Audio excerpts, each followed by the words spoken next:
Assalamualaikum warahmatullahi wabarakatuh. Jumpa lagi dengan Core Accounting Indonesia. Pada pertemuan kali ini kita akan belajar terkait pengantar auditing 1. Pertama, saya mendefinisikan audit menurut para ahli, namun saya cukup mengambil dua saja. Yang pertama yaitu Harry 2019. Pengauditan atau auditing didefinisikan sebagai suatu proses yang sistematis untuk memperoleh dan mengevaluasi secara objektif bukti yang berhubungan dengan asersi tentang tindakan-tindakan dan kejadian ekonomi dalam rangka menentukan tingkat kepatuhan antara asersi dengan kriteria yang telah ditetapkan, serta mengkomunikasikan hasilnya kepada pihak-pihak yang berkepentingan. Kedua, menurut Sukrisno, auditing adalah suatu pemeriksaan yang dilakukan secara kritis dan sistematis oleh pihak yang independen terhadap laporan keuangan yang telah disusun oleh manajemen beserta catatan-catatan pembukuan dan bukti-bukti pendukungnya dengan tujuan untuk memberikan pendapat mengenai tingkat kewajaran dari laporan keuangan. Untuk mempermudah pemahaman kalian terkait definisi audit, saya akan ilustrasikan definisi audit menurut Sukrisno sebagai berikut. Auditing memiliki 4 hal penting.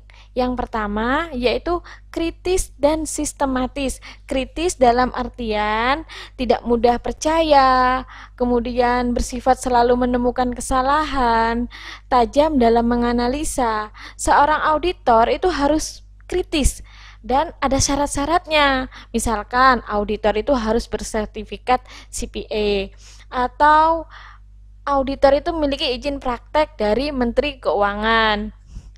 Intinya, seorang auditor itu harus memiliki sikap skeptisme, yaitu selalu menanyakan dan mengevaluasi secara kritis terhadap bukti audit. Kemudian sistematis. Sistematis ini artinya teratur sesuai sistem atau memakai sistem. Misalkan yang akan saya jelaskan pada slide selanjutnya terkait model proses audit atau tahapan audit. Itu ada 4, yaitu yang pertama penerimaan klien, kedua perencanaan, yang ketiga pengujian dan bukti, keempat evaluasi dan pelaporan.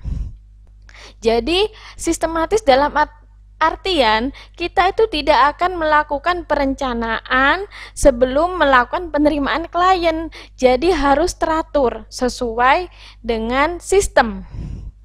Selanjutnya, pihak yang independen. Akuntan publik harus independen. Artinya, seorang auditor itu harus berasal dari pihak luar perusahaan yang diperiksa. Tidak boleh ada kepentingan dalam perusahaan. Misalkan mempunyai hubungan khusus seperti keluarga. Selanjutnya yaitu laporan keuangan, catatan pembukuan, dan bukti pendukung. Poin ini merupakan objek yang diperiksa. Laporan keuangan yaitu laporan laba rugi, neraca, perubahan ekuitas, arus kas, kemudian catatan pembukuan yaitu seperti buku kas, buku bank, buku besar. Sedangkan bukti pendukung itu bisa rekening koran, faktur penjualan, kemudian kwitansi, serta ada dokumen pendukung yaitu notulen rapat, memo, perjanjian kredit. Yang terakhir, memberikan pendapat.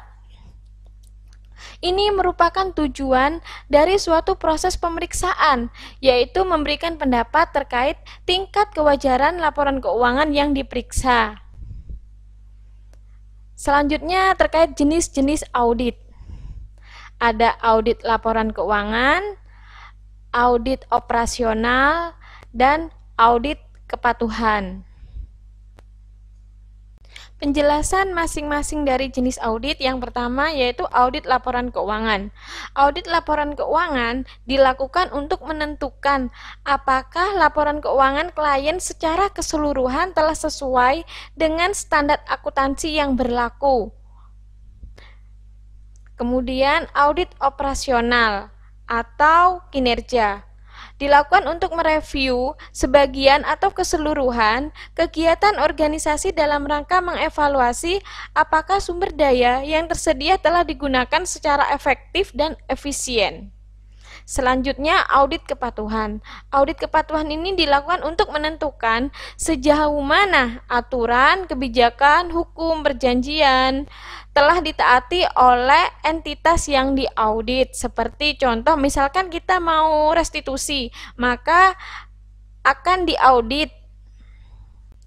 Selanjutnya, jenis-jenis auditor. Secara umum, jenis auditor itu ada dua, yaitu auditor eksternal dan auditor internal. Auditor eksternal ini disebut dengan auditor independen karena memang bukan karyawan dari perusahaan. Auditor ini bisa pemilik kantor akuntan publik atau KAP maupun anggotanya. Sedangkan auditor internal ini merupakan karyawan dari perusahaan. Perannya yaitu sebagai pengawasan dan penilaian. Selanjutnya, organisasi dari internal audit. Auditor internal yaitu IIA, Institute of Internal Audit. Di Indonesia, pelatihan dan pendidikan itu ada di YPIA, Yayasan Pendidikan Internal Auditor. Selanjutnya, bagaimana dengan auditor pemerintah? Menurut Hayes, ini auditor pemerintah itu mengambil dua peran, yaitu auditor eksternal maupun auditor internal. Sedangkan auditor internalnya pemerintah namanya BPKP. Untuk yang spek yang lebih kecil, misalkan di lingkungan kampus, yaitu ada internal auditnya seperti SPI. Itu merupakan satuan pengawasan internal. Itu merupakan bawahan dari BPKP, sedangkan auditor eksternalnya ada BPK. Kemudian menjelaskan model proses audit. 4 fase, yaitu yang pertama sudah saya jelaskan di awal, yaitu fase penerimaan klien, kemudian fase perencanaan, dan fase pengujian bukti, dan yang keempat fase evaluasi dan pelaporan. Nanti untuk masing-masing fase akan dijelaskan pada pertemuan selanjutnya. Pasar audit. Kemunculan profesi auditor yang ada saat ini merupakan konsekuensi dari adanya revolusi industri yang dimulai di Britania Raya sekitar tahun 1780, sehingga mendorong perusahaan-perusahaan industri berskala besar mencari dana eksternal dalam upaya mendanai ekspansi, sehingga muncul permintaan tenaga ahli di bidang pembukuan, pengauditan internal, dan penyajian keuangan untuk pihak eksternal. Selanjutnya, mengenai teori munculnya permintaan dan penawaran jasa audit. Ada yang pertama teorinya yaitu policeman theory. Policeman theory ini menyatakan bahwa tanggung jawab auditor adalah untuk fokus pada akurasi aritmatika serta pada pencegahan dan pendeteksi kecurangan. Selanjutnya ada landing credibility theory, yaitu teori ini menyatakan bahwa fungsi utama audit adalah meningkatkan kredibilitas pada laporan keuangan yang dibuat oleh manajemen kepada para pemangku kepentingan.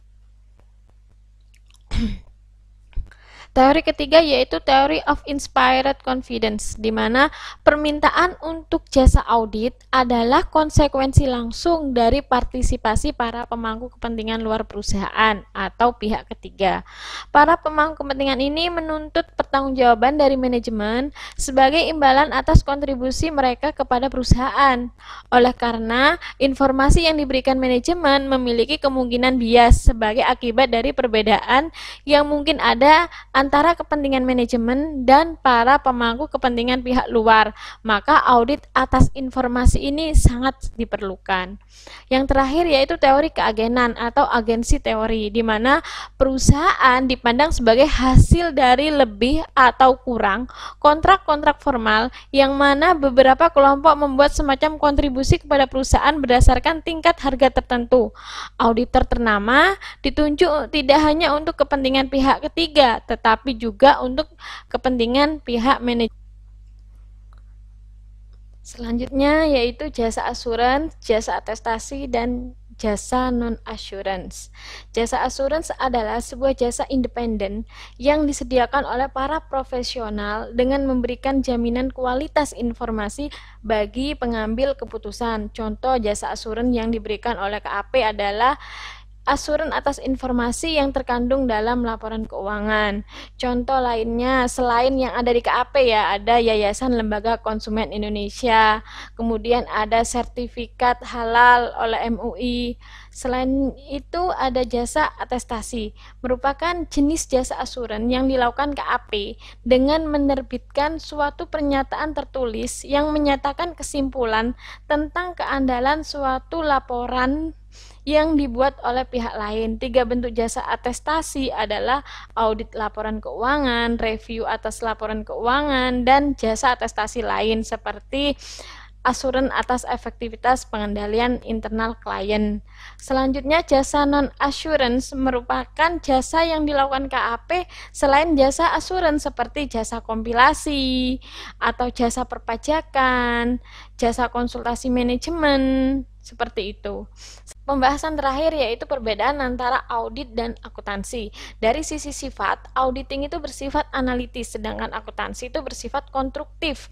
Dimana kalau akuntansi karena bersifat konstruktif atau membangun, jadi dari transaksi, kemudian kita buat sampai laporan keuangan.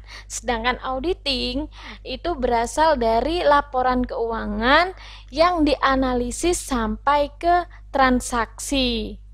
Selanjutnya dari pedoman, sedangkan auditing itu menggunakan SPAP yang terdiri dari SA, standar auditing, SPR, standar perikatan review, SPA, dan sebagainya, dan kode etik profesi akuntan publik. Sedangkan akuntansi itu ada SAK, SAK Syariah, SAK IMKM, SAK Etap, SPJA, kode etik akuntan. Sedangkan pelaku auditing itu akuntan publik, sedangkan akuntansi adalah dilakukan oleh pegawai perusahaan.